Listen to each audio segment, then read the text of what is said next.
How's it going, everybody? This week I want to tell you about something I do to all my reels. Unless I'm running straight braid, I like to use a braid backing, 50 or 65. The nice thing about using braid is that it's never going to get any shorter. Like when you're tying knots, a lot of times the connection knot I use from my backing to my main line is a knot that I can just slide off and I don't need a new piece of braid. That's nice because it acts as a placeholder, and you go through a lot less expensive fluorocarbons. I personally fish Sunline Sniper, and it's not a super expensive fluorocarbon, but it is in the $25 range, so it can add up pretty quick. And one thing about using the backing is use a lot less line. I like to make my backing about maybe half the size of the reel spool. That gives me about a full cast plus a little bit, maybe 20 or 30 yards extra if I'm using pretty heavy line, 17 or 20 pound fluorocarbon.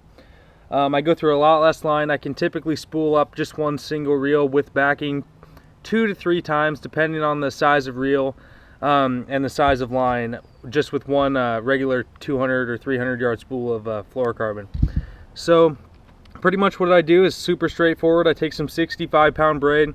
I tie it to the spool. You don't want to just slip it in there like you might do with fluoro or monofilament, because braid is going to slide around on your spool since it has no stretch, and its properties are just going to help it slide around. So you want to make sure that that backing is anchored. I just start filling it up in no real specific fashion. Just start filling up my reel and get it to where it's about, you know, half full, maybe a little bit more, and just slide about right there is what I like to do. Just take a lighter, some type of cutting tool.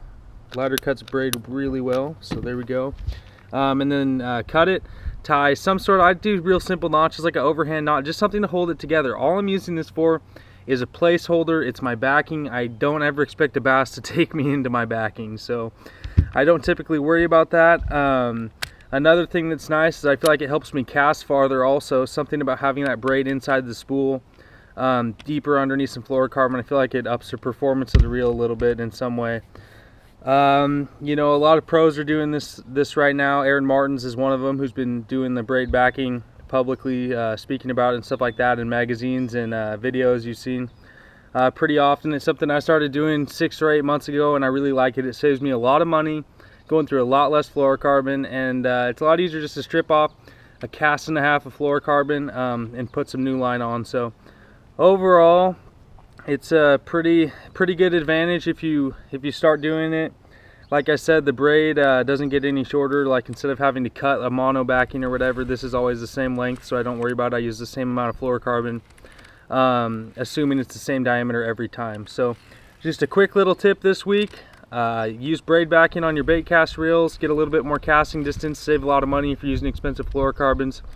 So hopefully you guys give it a try. If you already do it, keep telling your buddies to keep doing it, because I think it's a good thing to get into.